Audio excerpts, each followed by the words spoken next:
another video, the final overview video before I finally move on to my teenage years.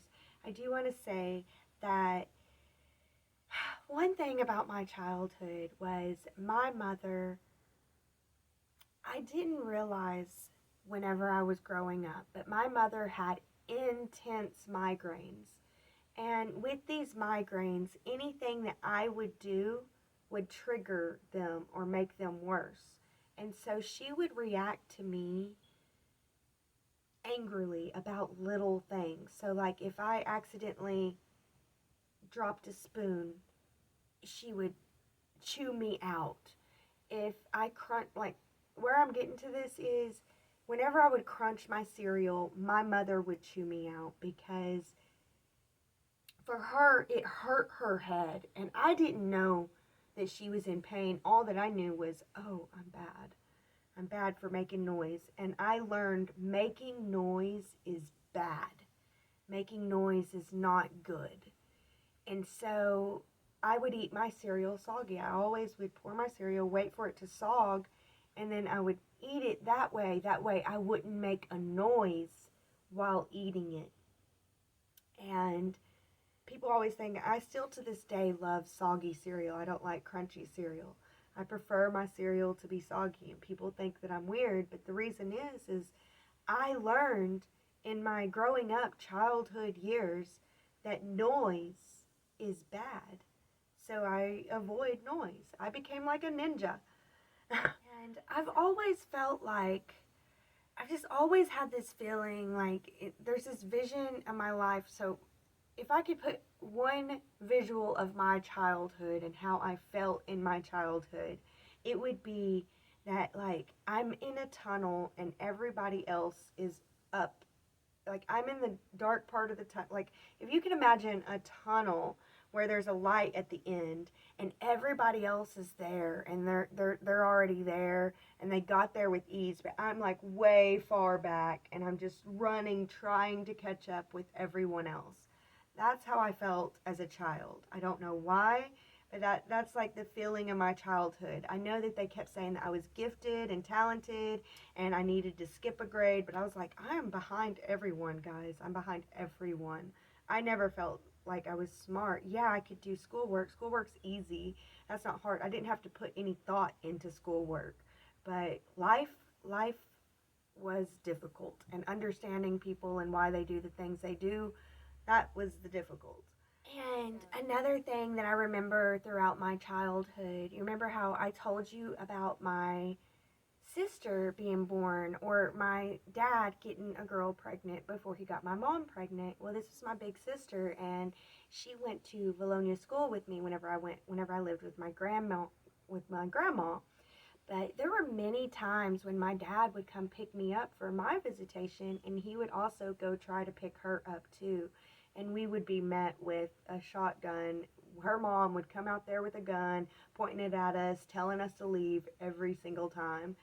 So Dad was never able to pick up my big sister, even though he tried many times. And I remember one time my dad comes to pick me up for visitation, and it was like, he was in this car and drinking. He always would be drinking and driving.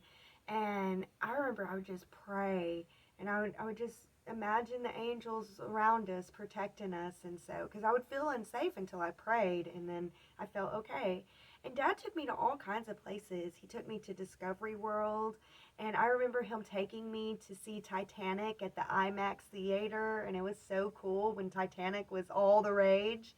Yeah, I remember my dad taking me to see that. And one time my brother visited at my dad's, and me and my sister, we decided to dress him up as a little girl because I wanted him to be a sister, but he wasn't.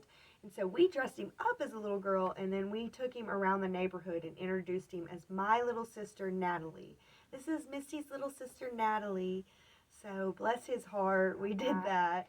And I do want to speak about whenever I was at my mom's, and we lived in Greenbrier, and down the street I said that there was a boy with a little brother, and he would always pick on his little brother and I would pick on mine. Well, he had the coolest family, I think. But his mom was a beautiful, beautiful woman. Short, beautiful, long hair, and like a stay at home mom most of the time. And she had a little toddler girl, and she like took me in. She was so nice and kind to me. Like I really went down there most days just to get her love and kindness. And she taught me how to play rummy, and I played cards with her, and it was a lot of fun. And I have so many memories at their house. We would always, after school, we would watch X-Men and Batman and The Simpsons, and we would play games with swords, or sometimes we'd go outside and play X-Men, sometimes we would play Army, so we played all kinds of stuff. It was so much fun.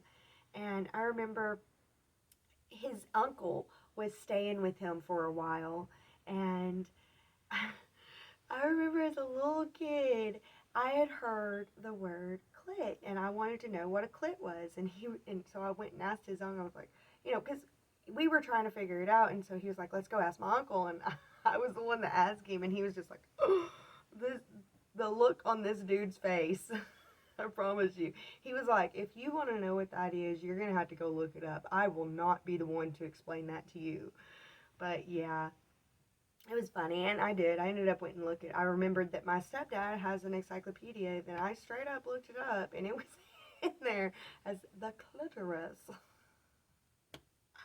Oh my gosh. Okay, so also I remember his uncle would help me get war paint for whenever we would do our war paint stuff, and his dad, his mother's husband, would have on the weekends they would have like a band that would come and play, like, and his dad was a part of it, and they would be like singing in the garage and doing a band and everything, and he would all kinds of kids would come, and there was this one little boy that I had a crush on, and I guess he liked me too, and so we ended up hooking up, being boyfriend and girlfriend.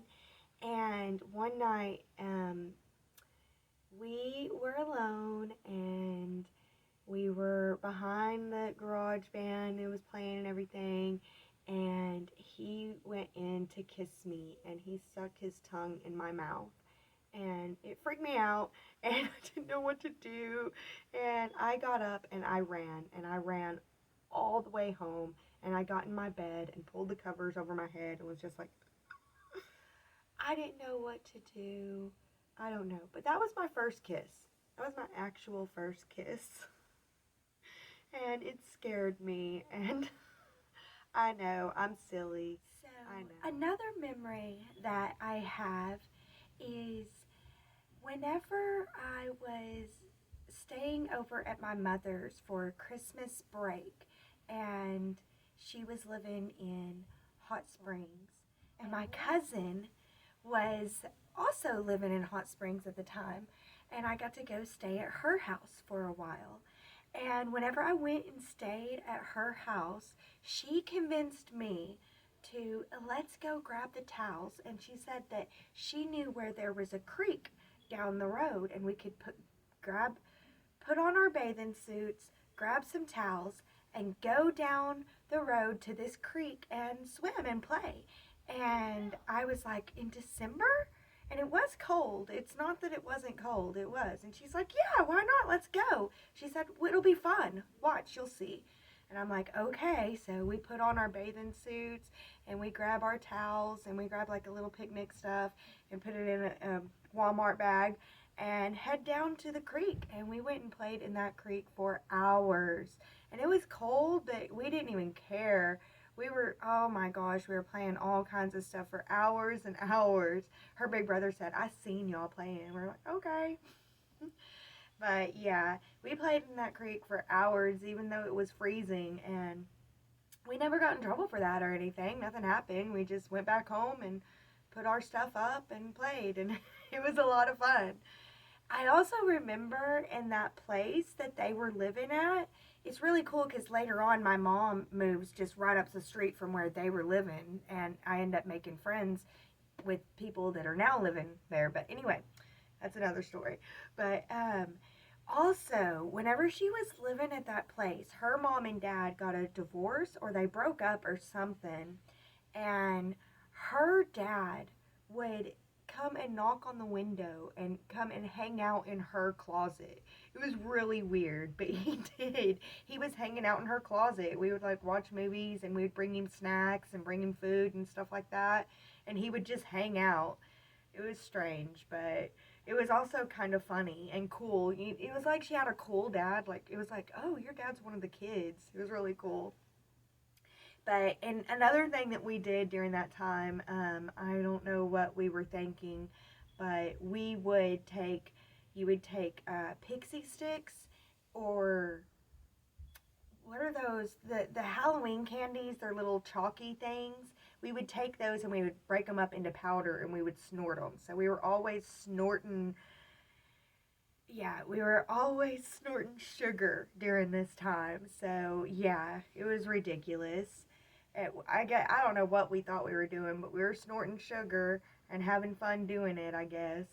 And um, then another thing that we did was we mixed up some sugar and flour and some baby Orajel, and we put it in the microwave and we like stirred it up, and then we put it in these little baggies and we sold it to the neighborhood kids, not for very much, just for cheap. I sold it to these neighborhood kids, and some of them were her big brother's friends, some of his guy friends who we didn't care nothing about. We thought they were stupid. But yeah, they straight up took this flour, sugar, Orajel mixture that we had and snorted it, and they thought that they were high, and we were laughing because we knew that they weren't, and it was funny to us. We like sold each baggie for like $5, and we thought that we were something.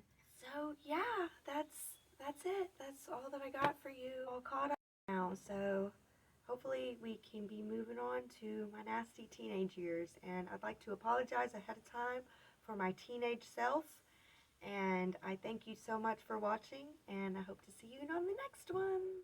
Thank you so much for watching my testimony. I appreciate all of you. I just want to put a disclaimer here at the end. This testimony is based off my memories and how I remember it, and memories can get convoluted, distorted. So maybe not all the details are factual, and it's not a completely factual story, but it's still my story and my truth. And I really appreciate all of you for watching. So I hope that you enjoyed it. Thank you so much for watching my story.